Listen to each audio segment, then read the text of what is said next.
Hey guys, Mike from Cyberfueled IT here, and I wanted to do a quick video on building a PC in 2025 and what to look out for. 2025 is starting off to be an interesting year. NVIDIA and AMD are releasing new graphics cards.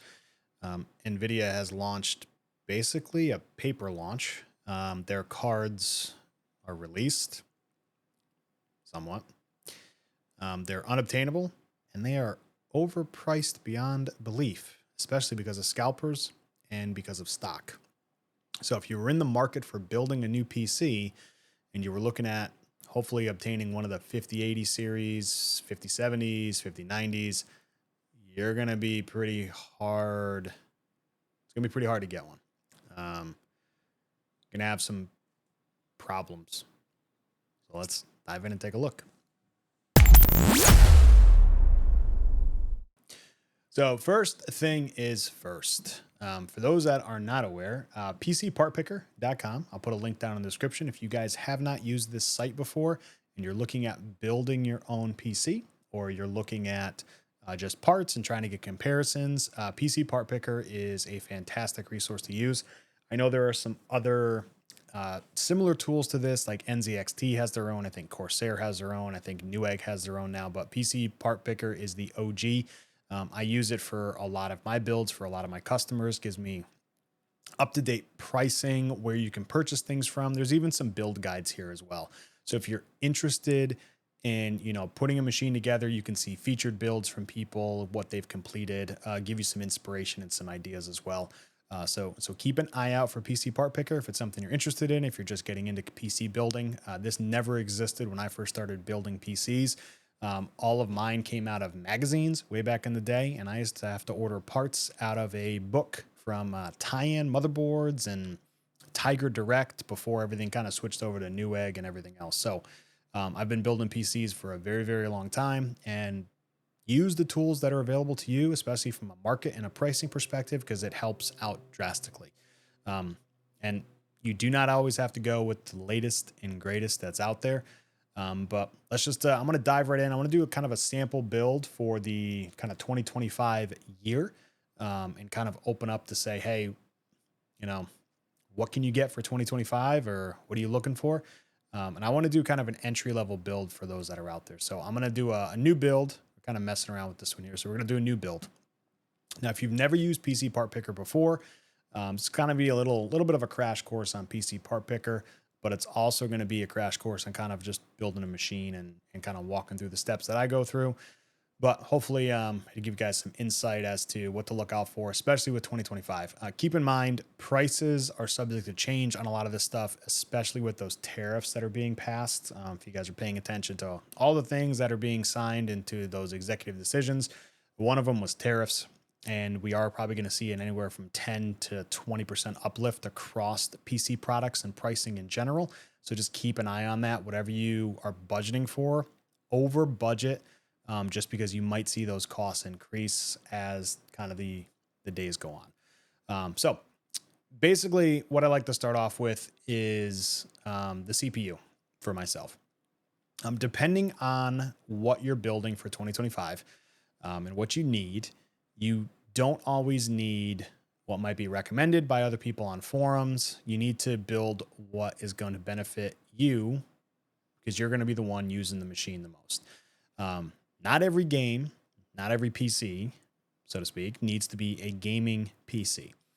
If you are building a computer in 2025 and it's just for browsing the web, doing some banking, watching some YouTube, watching Twitch, no gaming, you do not need a 9800 X3D from AMD, which is quote unquote like the top of the line greatest gaming CPU that's ever been released. You do not need something like that.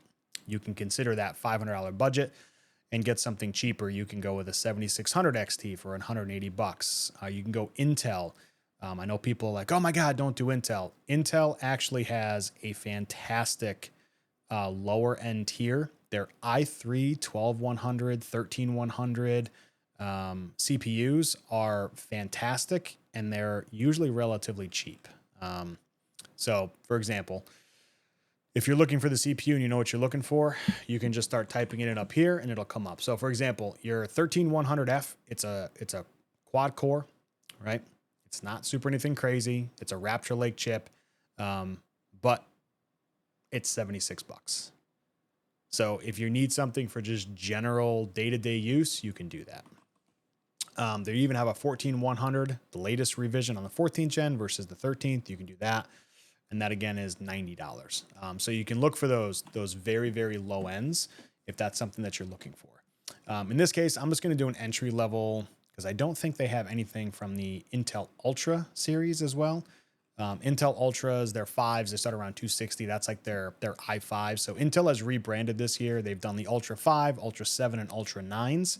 And those are basically your i5s, i7s, and i9s. They haven't released anything yet, I don't think, from an i3 perspective, so they don't have any of those entry levels. So for me, I'm going to stick with just kind of a lower tier here from an AMD perspective. For me, I do want to stick with the AM5 socket.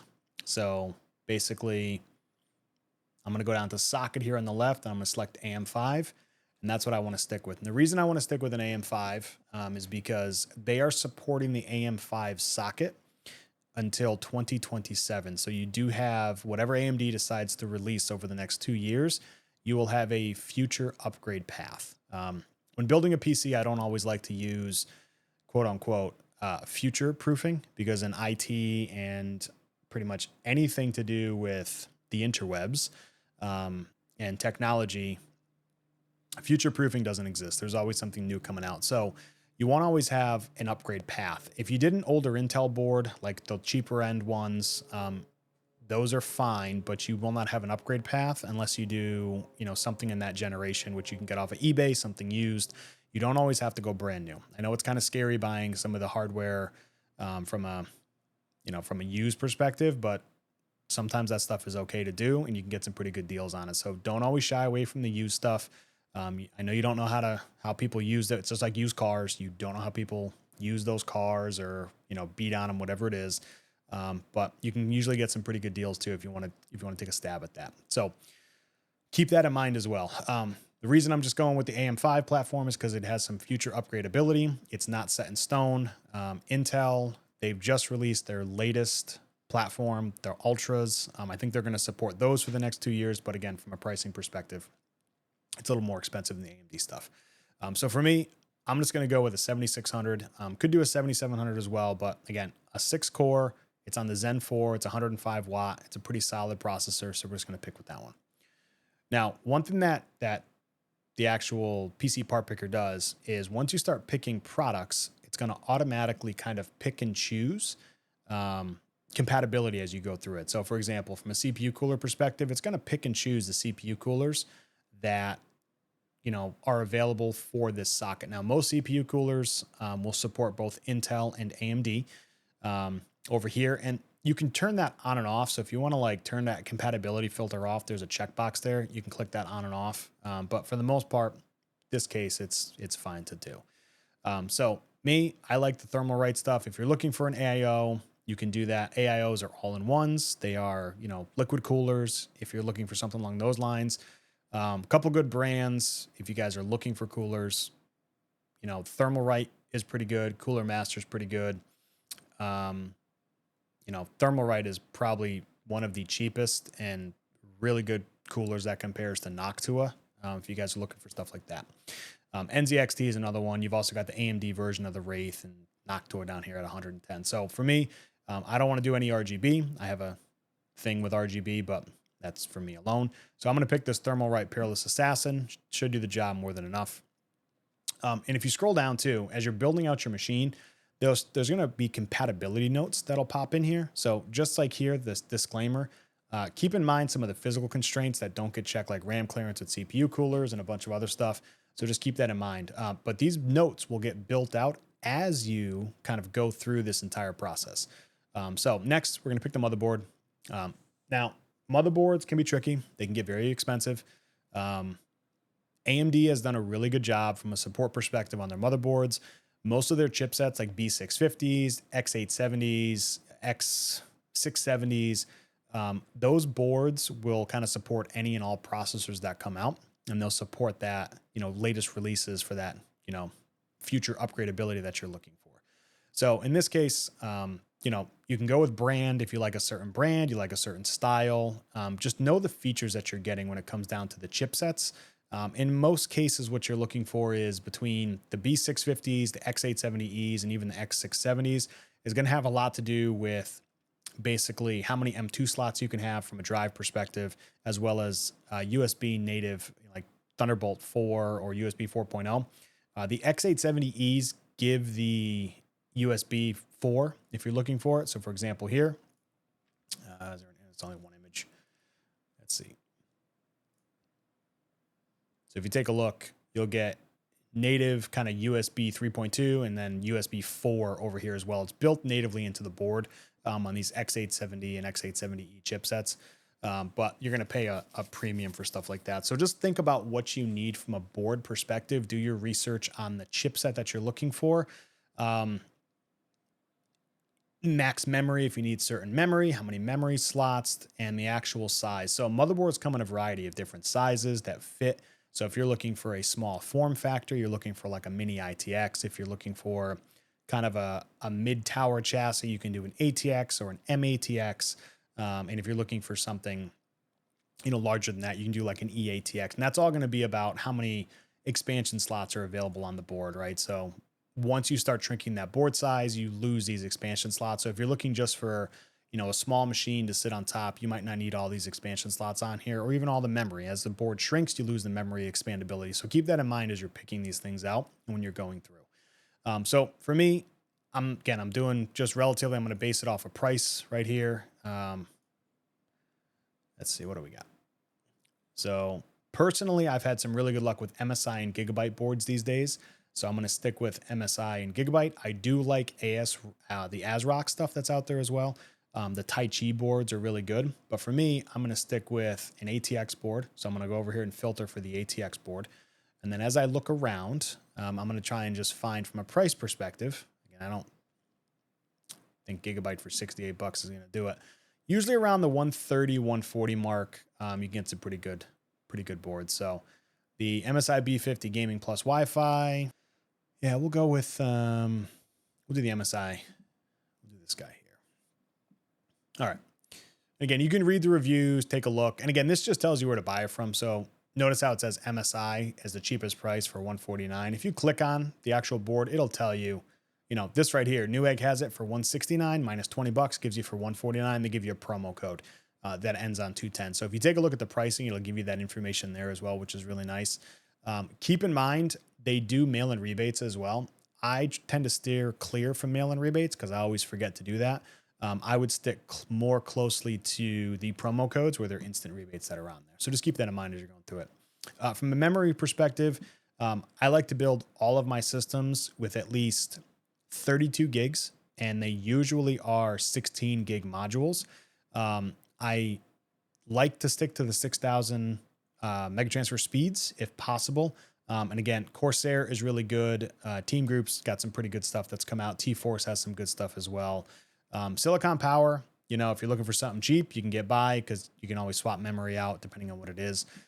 If you want to get better like timings and response times, you can look for all that stuff and you can spend a premium amount. But for me, I'm just going to go with the Silicon Power here, 6,000 for $80. All right. Storage. This is where it's going to get kind of crazy for some people. If you're doing a lot of content creation or you're doing a lot of video recordings or whatever it may be, keep in mind from a storage perspective, I like to split my storage up. I like to do two storage drives, at least to start. So one, I like to do at least a 1 terabyte OS drive. Crucial is a really good brand. They're usually relatively priced cheap. For $60, you can get a 1 terabyte drive. So I'm going to add that in there. And then I like to do an additional storage drive as well from an M2 perspective. And if I can, I'll do 2 terabyte if I can get a good price, which is roughly around $100 if I can find one. Silicon Power, the UD90s, have a 2 terabyte for $89. They're relatively decent drives, and it's just a data drive. So if you're not storing critical information on there, whatever it is, still back up your stuff, put it in a cloud storage, back up what you need to do. But the Silicon Power UD90 is actually a pretty good drive. So I'm going to add that in there too. Again, it's about $90. You can get by with, you know, you don't have to get the Samsungs, whatever it may be. So that gives you 2 terabytes, $90. So right now, if you go down to the bottom, you're looking at this whole build so far about $593, and there's only a few more things to add that we need in here. You can add additional storage, you can add additional spinner drives, whatever it may be. And then if you scroll down, as you're kind of doing this whole process, you're going to start seeing the board that we chose, the memory slots and what's been assigned, and the M2 slots. Now, this board only has a max of 2 M2 slots. So if you were looking to expand, you're going to have to go with SSD drives, right? So you're going to have to go with the 2.5-inch SSD drives, which is fine. So if you need a data drive that's got, 4 terabytes or whatever it is, or if you've got to go with a spinner drive for just data itself, if you're doing video recordings, you can just use the SATA drives that are here, but your M2s will be maxed. The only other thing you can do would be like an expansion slot, where you can do like an M2, expansion card that gives you 4 slots or 2 slots for your M2 and expand into there. AMD supports bifurcation, which allows you to kind of set those in there for that card. Intel does not at the time. I don't think there's many boards that support that on the Intel side. So keep that in mind if you're trying to expand on from a fast storage perspective. Now, this is where things are going to get pricey. Your case, power supply, operating system and monitor, you don't have to worry about a lot of those. Operating system, you can do Windows 10, Windows 11, monitor, pick your heart's content, but we're going to focus on a power supply first before I get into the video card. So when you're shopping around and you kind of know what your video card is, you want a good power supply. Do not, and this is just from advice and history, do not skimp out on a power supply. If you have extra budget, put it into the power supply, and I would oversupply the power. See what I did there? Oversupply the power. Go a little bit higher for what you're recommended so you can upgrade your video card in the future if you're getting a video card, that might not require 1,000 watts or whatever it is. So there's a couple decent brands that are out there, and there's efficiency ratings and all different sorts of stuff that's out there. But what you're going to look for is at least a gold. I would say a gold or higher. And for me, I like modularity on my power supplies.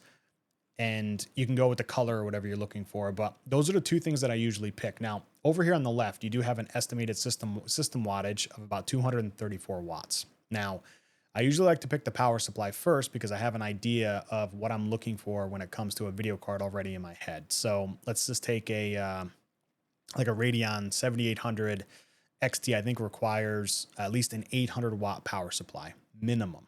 So for me, I'm probably going to look for 1,000 watt or higher if possible. And I also want to look for the new standard, the ATX 3.0 standard that's out there. So you can, if you needed to, you can go to the new power supply modular that's out there for the NVIDIA cards, right? They've got the new, adapters and all that stuff, but you want to make sure you have enough power going to it, and that comes native to it. So if you see something here like ATX 3.0, that's kind of what you want to look for. That's out there, and you can filter for all different sorts of things over here as well. If you know what you're looking for from a connector perspective, how many you're looking for, all that stuff. So, but for me, I'm going to adjust the wattage to a max of 1,200, and I know I need at least 1,000, so I'm going to shrink that down to kind of shrink these results, and then I'm going to just sort by price. Now, you might say, well, what are some of these brands and what are these names? Enermax was actually a really well-known brand back in the day. I think they've fallen from grace a little bit. I don't know who's manufacturing their power supplies, but if you want to take a stab, you can get a 1050, for 117. Rosewill, I would steer clear. I've never heard of them. Vitro, there's a lot of one-off power supplies. Superflower is actually a really good brand if you can find a really good pricing for Superflower power supplies. Superflower is actually the OEM manufacturer for Seasonic, which is one of the highest rated power supply manufacturers out there. So keep that in mind. So if you're looking through and what you're looking for, and you want to be around 1,200 watts, there's another Enermax right there. Steer clear from anything with RGB in your power supply. You're never going to see it. And it's just added stuff inside the power supply that you don't need to mess around with. So here's a Superflower 1080 or Lead 7 for 1,000 watts for 157. Thermaltake, not a fan of Thermaltake stuff. They're relatively cheap. If you're in a price constraint, you can get one over some of the other ones, but if not, look for something a little bit more high quality. And as you guys can see, as you kind of go up, your price is definitely going up. So, here's a Super Flower again for $179. And again, if you have to spend a little bit more on a power supply, it's okay to do so, because it's one thing that you probably don't want to have to rip out of your system if you need to upgrade. So think about it this way. If you get a power supply and you're going to spend at least 200, 230, 240 bucks on it, if you got a new video card that requires at least 1,000-watt power supply or more, you do not have to rip out your entire power supply, all of your cables, all of your cable management, just to replace that power supply. So it's okay to go a little bit higher and spend a little bit more money on it. So keep that in mind when you're building that machine out. So they don't really have a lot of good markings for this. So we'll go with, they even have a 1,200 watt. Very limited. So in this case, they've got it's not priced, probably because they're out of stock. But here we go. They got a Seasonic Vertex GX 1,200 watt, 80 gold for $209. So we'll go ahead and add that one in. Last but not least, we're going to go ahead and grab a case. Now, actually, we'll go back. We're going to grab a video card, because sometimes they do the dimensions well enough to where the video cards will actually fit within the case. But keep that in mind when you're picking out your video card. Make sure you pick a case that will fit the video card and you don't have dimension issues. Sometimes PC Part Picker won't take that into consideration, so keep that in mind. Now, video cards are going to be a little wild. Right now, with the release of the NVIDIA video cards, the 5000 series, your 5080s, 5090s, 5070s, 5070 Ti's, these are going to be just overpriced and unobtainable, right? If you're gaming at 1440p or 4K, you can look for one of these. Just don't pay these prices, please. Just don't. They're $2,000 for a 5080 is $2,500 is insane. It's insane. Don't feed into it. You don't need something like that. Okay, stay away from it. If you can shop used. You can look for a 4080 Super from a used perspective. Do not pay retail prices.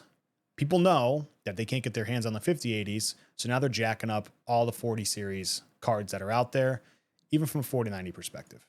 Like $4,000, $3,000, $4,000. It's just insane. Do not pay these prices for a video card. Look elsewhere. The video card is one of those things that you can always swap out. And you also want to pick and choose what you're actually gaming on as well, right? So if you're using this machine for gaming, look elsewhere for a video card if it's an immediate need. And if you're gaming at like 1080p, use other resources like Tech Power Up or other reviewers to get an idea as to where your card will sit, and you'll be comfortable playing with it. You don't need to have, 250 frames when you're playing your game all the time. If you can get by with, 60, 80, 120 temporarily until those cards come down, you can always sell that card later. So keep that in mind. So for me, I'm going to target the 7600 XTs. And the reason I'm going to target these is because they come with 16 gigs of memory, and they're relatively priced at around $300 to $400. They will do solid 1080p gaming, which is what I'm targeting. I'm not targeting 1440. They will even do 1440, but they might not hit 60 frames all the time, depending on the title. But I want the cache. I want the VRAM at 16 gigs. If you can spend a little bit more, take a look at either 7800 or even the 7900. AMD does have new cards coming out towards the end of February and early March. We'll see how they compare. They're the 9070 and 9070 XTs. They're probably going to be comparable to probably the 5070s would be my guess. So maybe more on the 4070 to 4080 comparison from our rasterization and ray tracing performance. We don't know pricing. We don't know availability. It could be a paper launch just like the 5000 series. But if you need something for 1080p, look for something with a little bit more VRAM, whether it's 16 gigs or even 20 gigs if you can swing that. But you're going to be looking at more. So once you start looking at, do not spend this price for a 7900 XT. You can find a 7900 XTX for around $900 usually. Do not spend $1,000 for the XT. I wouldn't even spend $800 for an XT, because you can get almost a 7900 XTX probably for a relatively steal if you keep your eyes open for it. That's if you're looking for 1440p and up into 4K. But for us, we're just looking at the 7600 XTs. And to be honest, it's just go with whatever brand that you're more comfortable with, or with the cheapest price. For me, I'm going to go with the cheapest price. I'm going to go with the Sapphire Pulse. It's $329. I like the Sapphire stuff. I'm going to go with that. Last but not least, I'm going to choose the case. And the reason I chose the video card first is because when I pick the case, it may or may not give me the dimensions of the video card to fit within inside of that case. And from a case perspective, you don't have to go super crazy. You don't have to go super cheap. Just go with kind of what you like. If you want to do an off-brand name, you can do that. You're allowed to do that. Montech is a pretty good brand. It's got a mesh. I've used some of their stuff before. So I'm actually going to go with Montech. Montech, or, Corsair's got some relatively cheap ones. Cooler Master's got some stuff. You're looking for just some airflow. You can always add some fans and stuff in there. So for me, I'm going to go with the Montech X3 mesh. It's a mid-tower. I'm going to go with that. Now, definitely overkill on the wattage, because the estimated wattage is 424 watts with that video card, but it allows me to say, hey, if I want to swap this video card out and go to like a 7800, I don't have to do that. I got a 1200 watt power supply. It's more than enough. Okay. Operating system, you guys can pick your own operating system. You want to go with Linux, Windows, whatever it is, bring your own OS is what I say. It's whatever people want. But that's going to give you a relatively decent entry-level machine, right? You're going to get 1080p gaming. You've got 32 gigs of memory, which is relatively the standard these days. You've got your case, your high-end power supply that'll get you by with an upgrade with a future-proof. You've got your motherboard, and if you've got more of a budget, you can bump this motherboard up. You can say, well, now I've got more of a budget. I was targeting, say, 1500. I can go up a couple extra bucks here and there. So you can go through and then tweak what you're looking for. So say, man, I really want a different board. I'll get rid of that board and say, I kind of want to go with an X70E chipset. So I'll go over here and I'll say, I want an X70E chipset. I have a little bit more budget. What's available out there? Okay, they got this MSI. They've got, this Asus TUF, that was overpriced before that I was looking for, but now it's within my price range. I want to go with that one, or the AS Rock, or whatever you're looking for. So you can be like, okay, maybe I'll go with that. Now, one thing to keep in mind, this X670E, these chipsets came out earlier. They now have the X870E. So if you're looking in that price range, I would look for both and see if you can find an X870E that's priced relatively cheap. And here's an MSI Tomahawk for $299, same price as the X670E. So just a newer version of their Tomahawk from an MSI perspective. I'll be like, you know what? I like that board. I'm going to add it. Now, if I scroll down, I'll be like, what did that do for me? Well, that just added a bunch of M2 slots. Now I've added additional expandability for those M2 slots for drives. So I can add more drives, and it relatively kept me in my budget. So if I scroll up to the budget, I'm still below what I had. You add in tax, I'm right below that $1,500 mark. And this machine will allow you to give some upgradability. So I've got a 7600, it's a 6-core processor. You've got your air cooler. You got your motherboard with the latest chipset, X870E. You've got 32 gigs of memory. You've got 3 terabytes of storage, 1 terabyte for your OS and 2 terabytes for data storage. You've got your 7600 XT, which gives you, 1080p gaming. And then you've got your case, which again, you can change whatever you want. And you've got your power supply that allows for future expandability. And if you can find better rates on the power supplies, shop around. This is just super quick. We're running through this. But that gives you $1,300, and you've got future expandability and upgradability on the platform. Your AM5, you can upgrade that chip. You can swap it out. You can put a 9800X3D in it down the road if you want. That socket will be supported for the next 2 years into 2027. So you can expand on the CPU. The chipsets, they are what they are. If you've got your storage and expandability and your motherboard and it fits everything you need, perfect. That board will last you 5-6 years, right? I mean, I'm on an older AM4 chipset, and right now I'm running into storage issues, right? I can't add any more M2 slots. I only had 2 available. So I'm stuck unless I do an expansion card. So for me, moving to an AM5 platform gives me that expandability. And you don't always have to go with AMD. Intel is not the devil when it comes to certain things. If you're not building a gaming rig, look to Intel because they do offer some benefits over AMD. They actually, depending on how they do their chipsets and their boards, they actually allow for 5 M2 slots on some of their boards. So if you need that speed and you need to have, you know, a lot of data storage and you're doing a lot of video editing, an Intel board can outperform some of the AMD chips that are out there as well. So keep that in mind. You know, build the machine as to what you're looking for. But if you're looking for like a budget gaming rig, you know, this isn't a bad choice to go with. You know, $1,300 gets you everything there. And again, these prices, you know, add in 10% depending on what's going on with tariffs and stuff like that. So that's going to do it for this video. I just wanted to do a quick overlay of what to look out for in 2025 when it comes to building a new PC. I also wanted to showcase PC Part Picker so you can take a look if you're building your own machine, if you're looking for prices. PC Part Picker is a really good source to go to. Also, you know, look up Tech Power Up. Tech Power Up has a GPU database as well. You can take a look and see reviews. They're pretty, you know, highly coveted when it comes to a lot of stuff. If you're looking for GPU reviews. There's also a bunch of other tech YouTubers out there. You guys can take a look at there and compare results. At least take, when you're building your machine or you're pricing out your parts and what you're looking for, I would at least get 2 or 3 different opinions from reviewers, you know, depending on what those sources are, to get an average experience as to what you're getting. But do the research as to what you need and what you're looking for maybe in the future from an upgrade path perspective. Nothing is ever future-proofed. So if you've heard the word, well, this will future-proof you for the next 5 years, that's not the case.